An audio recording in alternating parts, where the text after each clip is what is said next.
Okay, happy Friday, everybody. We are here at High Stakes Podcast, and we are here with our friend and colleague, Thomas Lorini.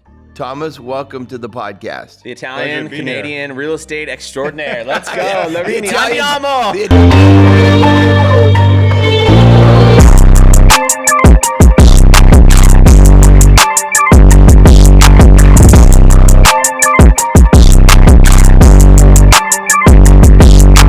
Italian Stallion, you know. Awesome to hear, guys. Yeah. Finally, we made it happen. Yeah. Dude, we've been talking about this for a while, and I wanted to get Lorini in that seat like 4 or 5, He did. 7, 8, 9 episodes ago. He was going to make it his life's mission. Yeah. And he has I was accomplished gonna have to it. chase this guy down. The problem is he's like Waldo. I don't know where the hell he is half the time. I know, I'm in that's Ohio. true. I'm in Canada. Yeah. I'm in Italy. Well, I'm in that Irvine. believe- Thomas, what's going on right now? You've got a lot of irons in the fire, as they say. where do I begin? Well, begin at the beginning. You were born. By the way, why don't I just zoom out for a quick second? So, for those that don't know, Thomas Lorini, he's originally from Canada. Yep. Yeah. You've been in the U.S. now for what? Maybe 10 years? Yeah. He owns 150 units. Yeah. GP. Mostly multifamily. All multifamily. Yeah. Most of it, yeah. I still got a few single families. Few single families. He's putting on these huge events with a partner. What do they call those? Yeah. Wealth Wealth Genius. Genius. Wealth Genius. Yeah. So he's one of the founders of Wealth Genius. He's putting on these big events and helping people raise capital from Yeah, educating. Canada, Yeah. education, Yeah. mentorship. He's a real estate broker here in California.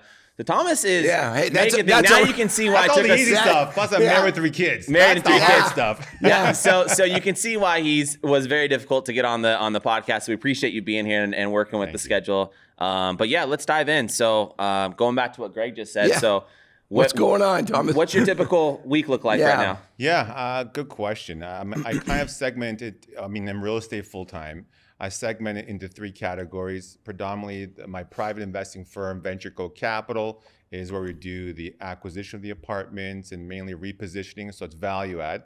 So last year we acquired 4 apartments, and this year it's been all about repositioning them. We refinanced 3, and we're set to refinance the last one at the end of this year. So everything is going well. These are pretty quick, turnaround times. So we're happy. Where are these properties that you're Yeah. buying? So I've been investing in many different markets, but over the last few years, I really focused on the Ohio market and more specifically Cleveland, Ohio. Okay. Over the years, been doing this for over 15 years. I have properties in various cities, various countries, but then, you start dialing in and realizing, there's value in going deep in a market, and for various reasons. 100%. Number one, the team. Every time you go into a new market, you're going to have to recreate your team. Yeah. And that's not easy. Right. Yeah. Find the right property manager, the right contractors, and so forth. So I would do that, have one property here and another property in a completely different market. And, because I wasn't necessarily deep, the people I was connecting with, they didn't take you serious, Yeah. right? You got a 10-plex here, an 8-plex there. And it's like, all right, great. But once you start establishing yourself in one market, now it's like, oh, I got 108 units in Cleveland right now.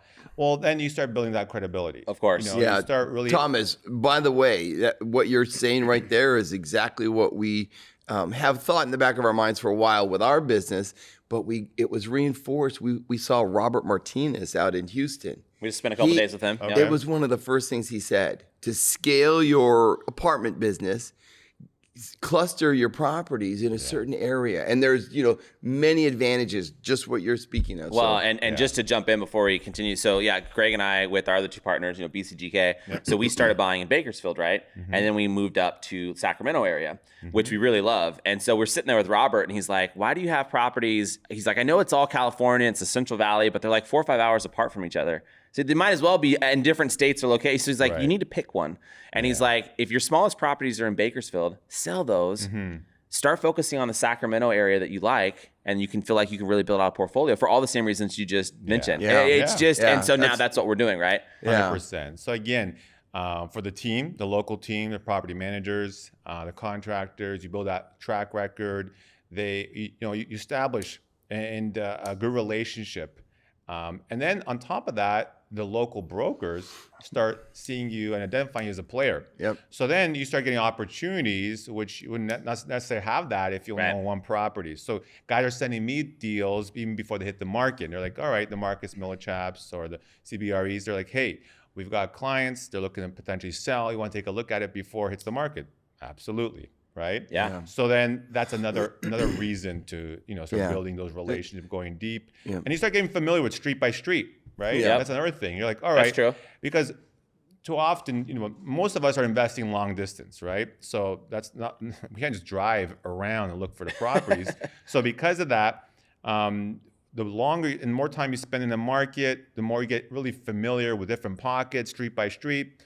Areas that you would consider maybe other people wouldn't because you really know that market very well. Yeah. And you may own the properties surrounding it, right? Right. So it may be like a CC minus area or maybe in a D. I'm not really a fan of D markets.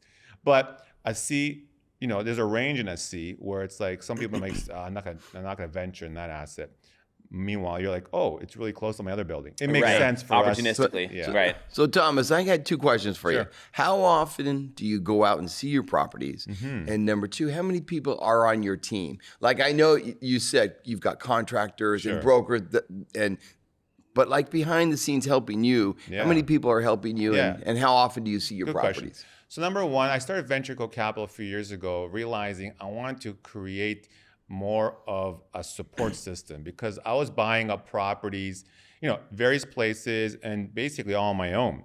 But everything would just continue to come back to me. Every phone call, every email, every conversation. It was like, all right.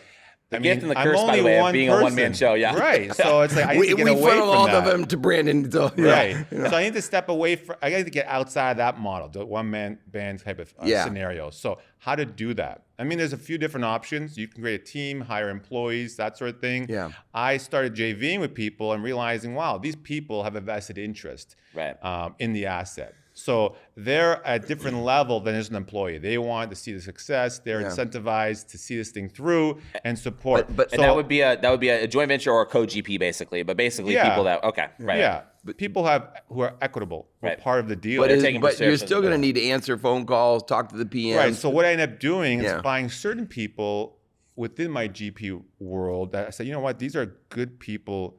I'd like to bring them on in more of an active role in other opportunities as well.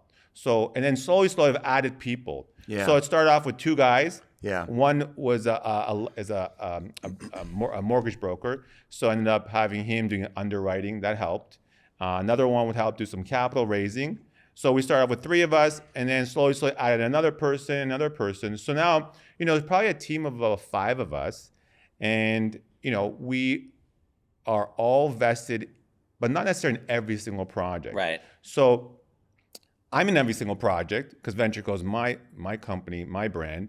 But Ventureco might have BCGK as a partner in one, which we're not yet. We should do a deal. Right. But it might have Tom Smith and Associates in another. It might have blah, blah, blah. So it has different partners. But are you an LP? Like you're right now I'm GPing everything. Okay, so you're actively involved. I think one of the things that Greg's trying to, and I'm just going to throw this out here, is, in Greg's mind, he's thinking, right, correct me if I'm wrong, like we have properties in Sacramento. That feels a lot closer. Even though, by the way, Sacramento to LA is not it's not very close. It still takes us 5 hours or 6 hours to drive there, or an hour flight. And so the idea is like, well, how do you manage something way in Cleveland? Like, at least for us, we feel like it's close. We can get to Sacramento in our own brain fast enough and look at it. So he's kind of right. You're kind of wondering, like, asking the question of like, is it really a good idea for people to have properties that are 2-3 hours away on a plane / you can't drive to if you really need to? So I'll answer that question in two ways. Number one, I probably go to Ohio, Cleveland, maybe 3 times a year. Okay. Max 4 times, so every quarter max. Every quarter. So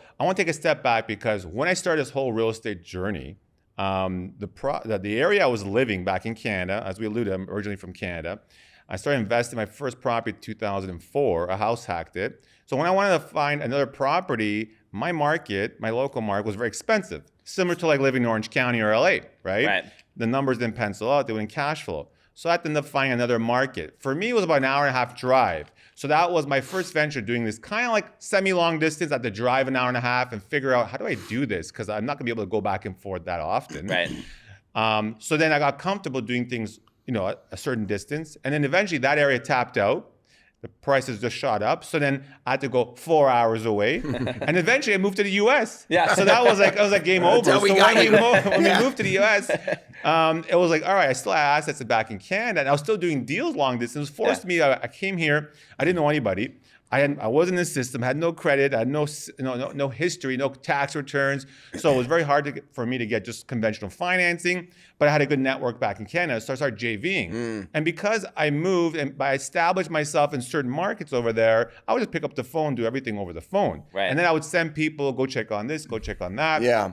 And that's kind of how I got comfortable doing things long distance. Yeah. Right. So then the idea of doing a different state became second nature. No You're very problem. comfortable. Yeah. So now, again, you're leaning on other people. No. But I think ultimately that's what we want to get to. We don't want to be so involved in the business that's going to require us to go there every single Well, I day. was going to course. say, You know what yeah, I'm that's saying? a good The idea of getting attitude. to multifamily investing is creating Yeah, you want- a certain lifestyle. You want to Right. scale. You don't want to be, fixing every toilet or knowing about every toilet and tenant. Right. You want to scale and keep going. So you Yes. rely on other So people. the way we do it, we Yeah. just have weekly calls with a property management team. Yep. Right. And basically, it's like, a video call. We'll go through the numbers, tenant by tenant, property by property, any Yeah. issues, what's going on, and then dealing with any repairs, maintenance, CapEx issues, and then any other things that come up.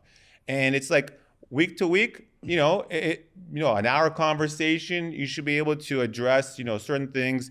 That way, there's nothing catches you by surprise. Right. And then depending on other additional things, like a refinance will require a little more involvement. Yeah. But that doesn't happen every year, Of right? course. So that may happen, this year, and then that may happen for 3, 4, 5 more years. Right. But that's like, a timeline of a few months. It's going to require a lot of paperwork and, involvement. But Right. after that, that's done. Yeah. So it allows you to, now the time, once that's done, and you're on the weekly calls, they're the ones actively managing the property. course. Now we're looking for other looking for other deals. opportunities. Yeah. And you're building a relationship with potential investors and stuff, And, right? and are you looking for more deals? Tell me, Yeah, is yeah. Ventura Capital just going gangbusters in your acquisition?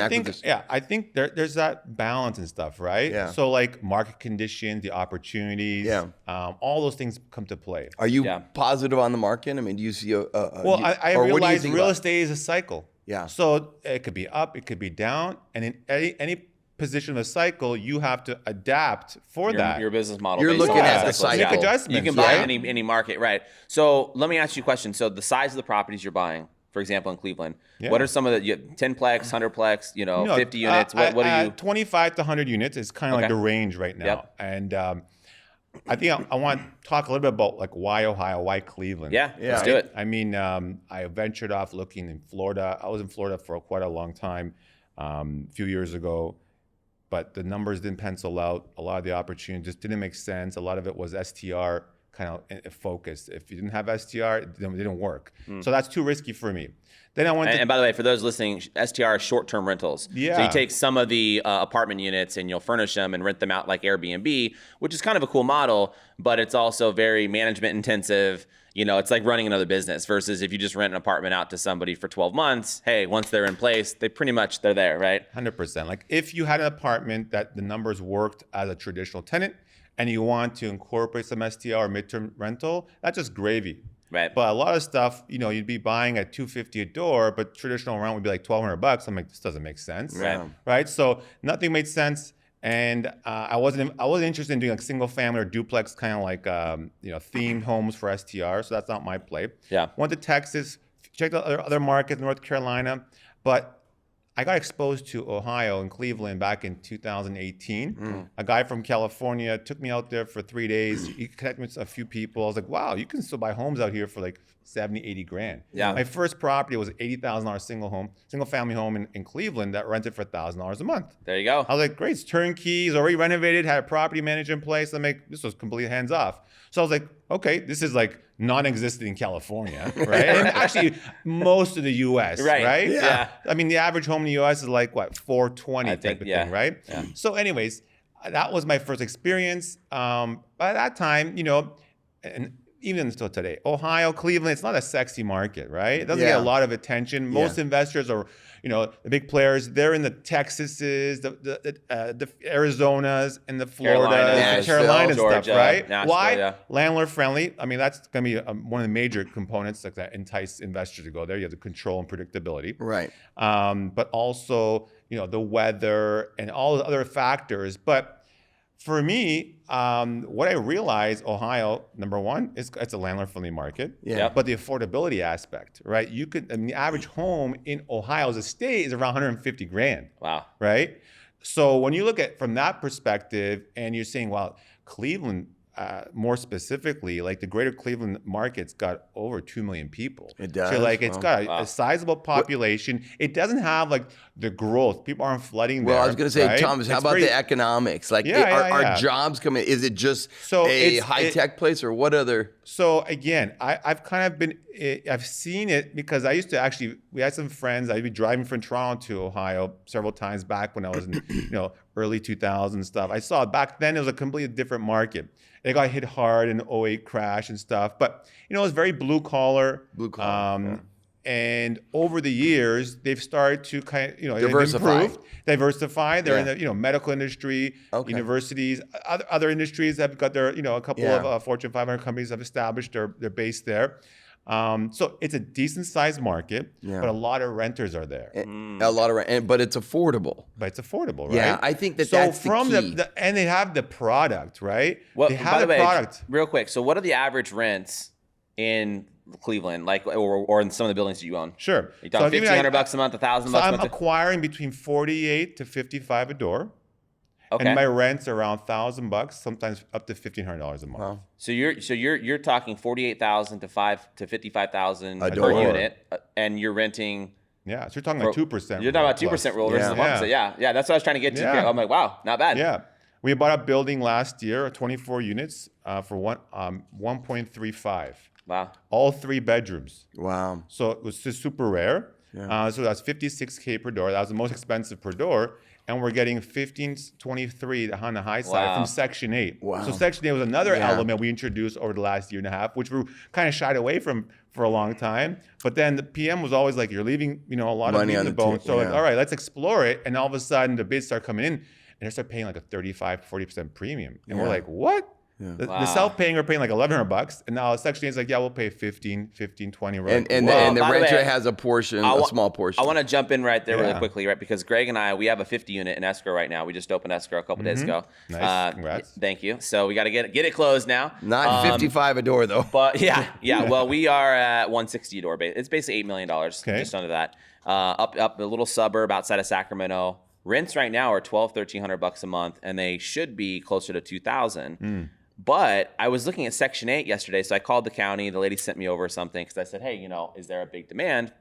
We're going to come in and do a sizable, substantial renovation and pretty much empty the thing, right? Empty it in phases, which is hard to do in California, but, we're going to do it.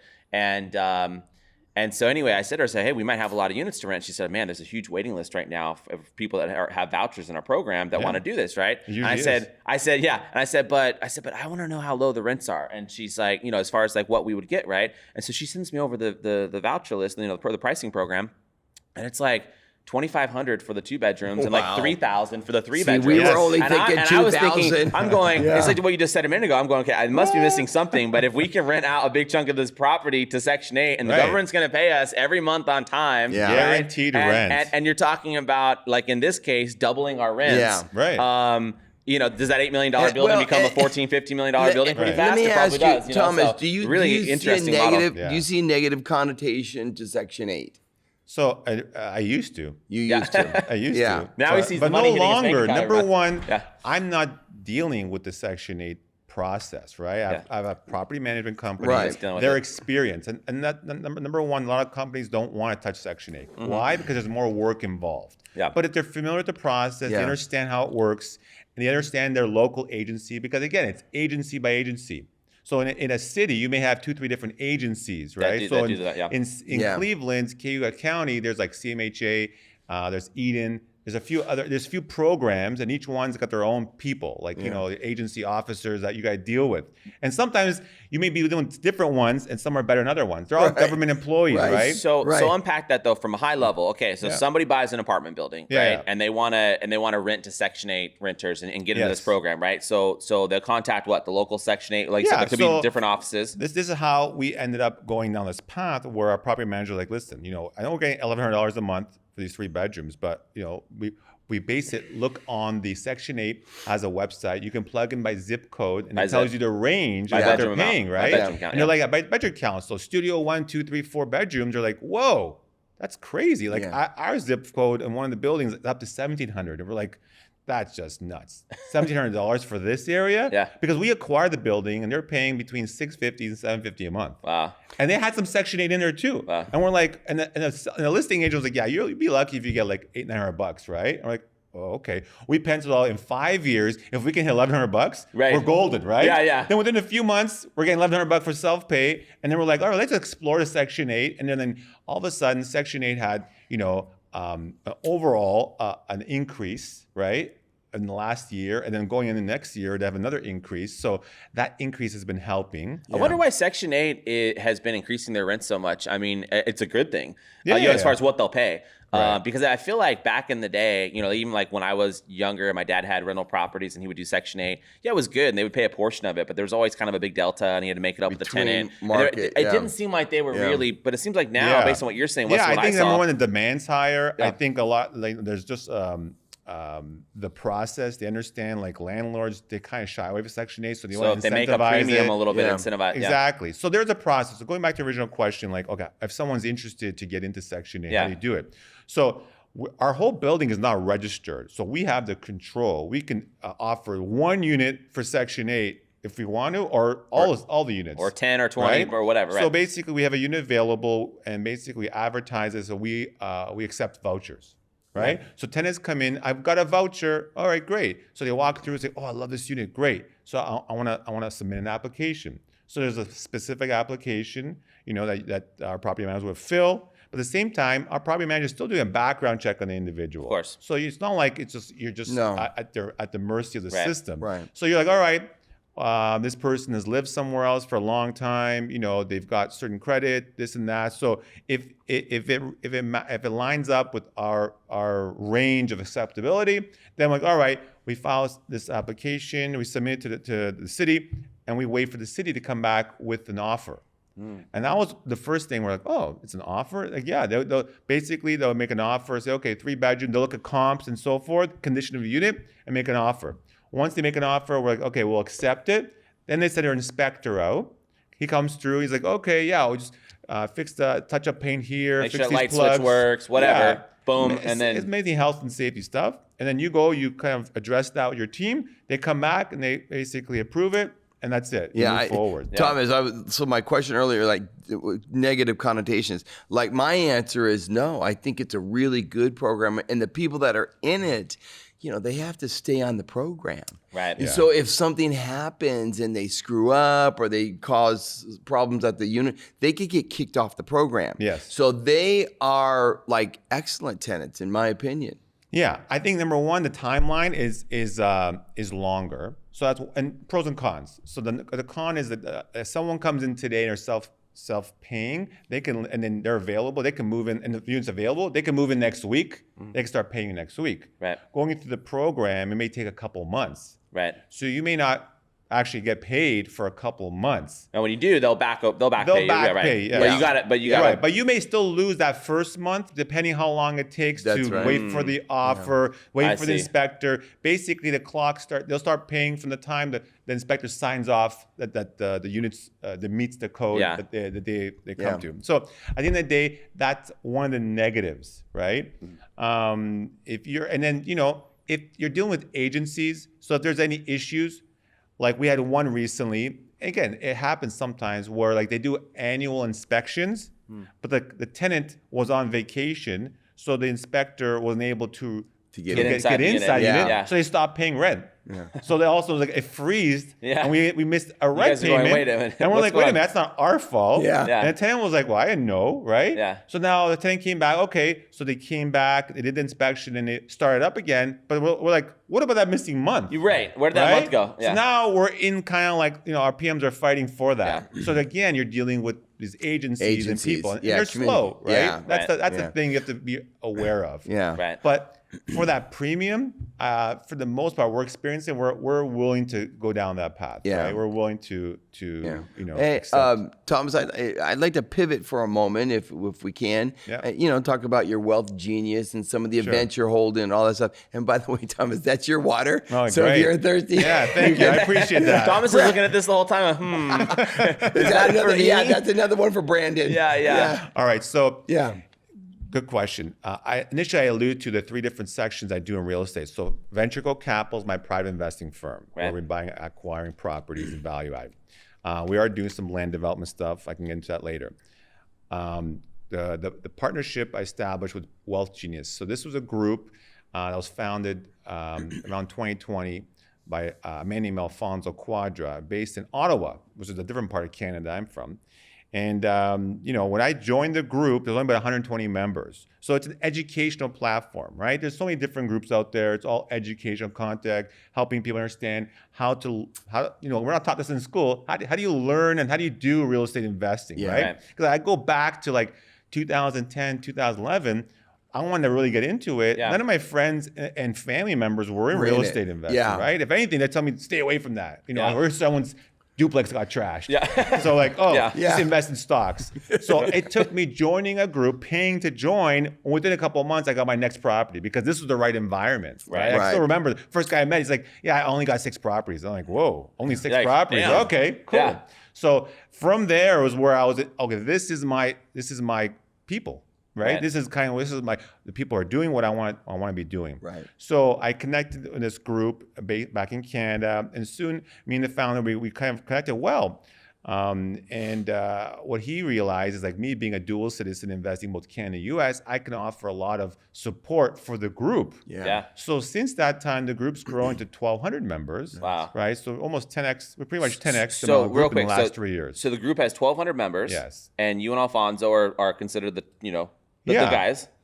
Exactly. So we've got members in Canada, and now we have members also in the US. Wow. Right? So for me, with my unique value proposition, I kind of share, like, Canadians need to really consider investing in the US. Right. So that's my message. I go back and forth a lot. We've got a lot of events. Practically every week there's an event somewhere in Canada or the US. Wow. Last week I had one down in Orange County. Are these all paying members, Thomas? A lot of them are paying members, but a lot of them are open to public, So we basically have different type of events. Yeah. We've got private ones only for members, but most of them are like 2 or 3 day boot camps. Yeah. And that's basically put on the Eventbrite. People can come, pay a couple $100 and be there for 3 full days of consuming, all this education. Is that you with the? Yeah, with the... I will do it. We have different speakers, not just me, because as you grow, in different cities, like every weekend we can have 2 or 3 events in 2 different cities, right? But break it down real quick. So because we went to a Rod Khalif conference. Yeah. Spent time with Rob, and great guy. And his event was something similar. It was a 3-day boot camp. Yeah. And there was like 1,000 of us, and he has a warrior program for everybody that joins his program. So they were up on and there's stage. like 200 of them. Yep. And the whole idea was that you could come here for 3 days, just pay the ticket, get a whole ton of information, network. And if you wanted to, you could spend the $20,000 for the year or whatever he charges to be part of his warrior program. Right. And now they'll, like, I think once a quarter do their own events. They do like weekly or monthly coaching calls, whatever. So is it a similar model? Similar model. So we would do these 3-day boot camps open to the public. And in those boot camps, you'll have members and non-members in there, right? And again, we just want to bring a ton of value. But for some people, like, this is amazing. Yeah. How do I get into? I want to do more. I want to of go this. deeper. Yeah. I want to go deeper, right? Yeah. And we offer a coaching program. Yep. Okay. Right. And then for them, we have a few different packages, and then they can basically sign up, become a member. And there's a number of different things that you'll get as a member. One of them is an actual coach. You'll be meeting this coach for 25 sessions over 1 year. So every 2 weeks, pretty much, you're on a coaching call. But you've got modules, you have back-end vault of all these content and videos we've done in the past, now, very topic related and stuff. And it's all for members. Is this just for people that want to build a multifamily portfolio? No, or do so people what- want to flip houses, do Airbnbs, Yeah, do do commercial? So initially, Alfonso's a multifamily guy. I'm predominantly a multifamily guy. Yeah. The program is more multifamily focused, but we realized people want to do other things. Of course. So then we started bringing on different coaches. So that have specialty subsets. Exactly. So land development. We have brought in someone who's a land development expert. So now we have a land development stream of coaching, a program. Then we've got Airbnb. So we've got a person who's an expert in Airbnb, wholesaling. Yeah. And so now we've got about 5 different segments that you can come in and say, I want to learn about U.S. investing. Great. Most likely you're Thomas or one of the coaches underneath Thomas. Fine. Or I want to do flipping, or I want to do STR, right? Yeah. Great. We've got different people that can help coach you for that. So that's kind of how this thing has grown from 120 people to about 1,200 people right now. And is it a pretty big revenue? I mean, you guys make a decent amount of money with it? I mean, at the end of the day, there's a cost for these people. Of course. I think the cost for what we're providing is significantly lower than a lot of other programs, because ultimately there's a cost to it, but from the infrastructure and the support system, it's not like a huge revenue stream. It's definitely a revenue stream, but that's not my main priority. Right. I think for me, there's a couple of things I find benefit. Number one, for me being on stage, it brings me credibility. Right. Credibility, Anytime content. you're able to be behind a mic or on stage, just remember that, folks. I mean, you demand you bring a presence, and people listen to you, and now you're respected. They know more about you. And now for me, for my ultimate business, which was Ventureco Capital, it's easier for me to raise capital. Right, because people see you afterwards like, man, Thomas, great job on stage. Hey, do you have one of your deals coming up? Can I invest in it? Exactly. So a lot of my deals have been raised the capital through the group. There. So what's the most amount of people you've spoken in front of on stage? 1,000 people. Okay, and is that nerve-wracking? Do you get? I mean, you've probably done it so many times now, but do you get a little nervous before when you first start getting on stage with 1,000 people looking at you? You always get a little nervous. I mean, at the end of the day, there's maybe some initial butterflies or a little bit of, but when it comes down to, if you know subject matter, you're much more confident. Right. If you give me like a topic I have no idea and go and try and speak on it, you're gonna be like much more nervous, right? Right. But I think at this point, it's like understanding what I'm gonna say and just going out there and saying it. Doing it. Yeah. And when you do it enough times, it becomes more and more comfortable. Yeah. So at this point, I don't get nervous.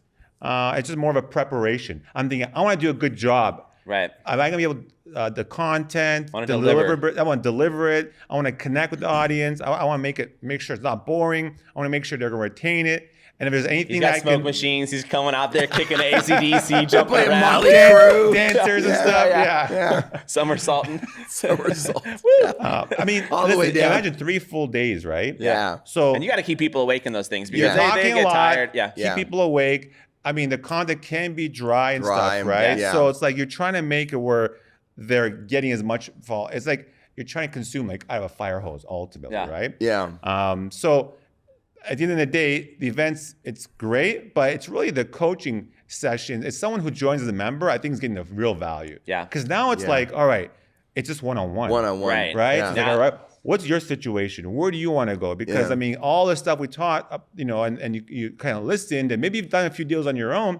Where do you want to go? How can I support you? And that's where I really enjoy is that part of like helping people, seeing them, hey, they're starting here, and after 6 months, a year, they've actually started accumulating properties, and you can see that the growth that they're having. What's your message to somebody that has considered coaching, considered mentorship, but never really like taken that step to jump in? Maybe they are, price conscientious, like, I don't want to make the investment. Maybe they think it's going to be a waste of time or someone's going to be trying to fill their head with a bunch of stuff they don't agree with. They're reluctant because they just don't know the subject. We always go back and forth with a lot of our guests on the power of mentorship because we believe in it, power mentorship, coaching, and getting around the right people. But what do you say to someone that's a little like, yeah, Thomas, that sounds good. You just want to sell me your program and get me in there so I can be another number.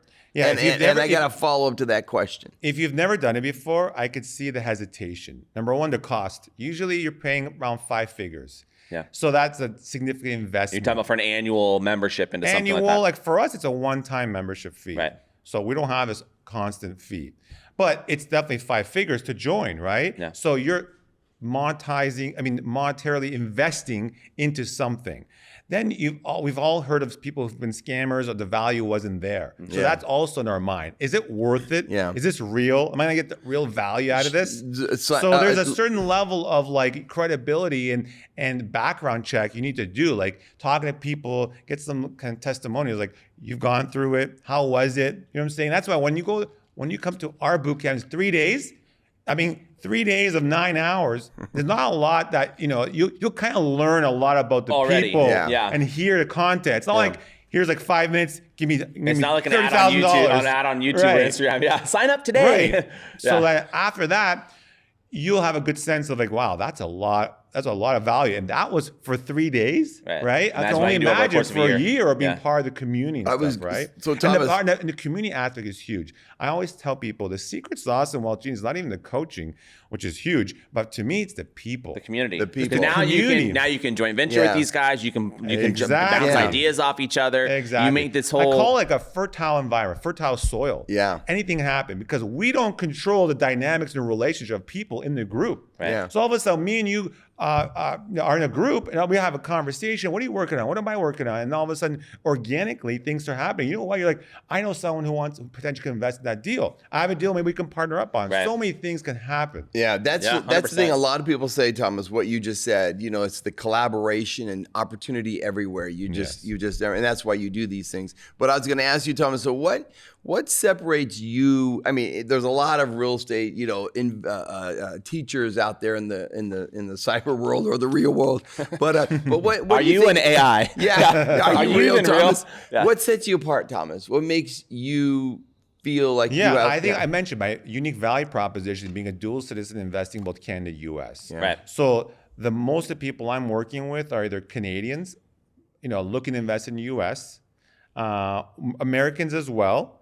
But I think that element of investing from long distance, investing from Canada, resonates with a lot of people. Yeah.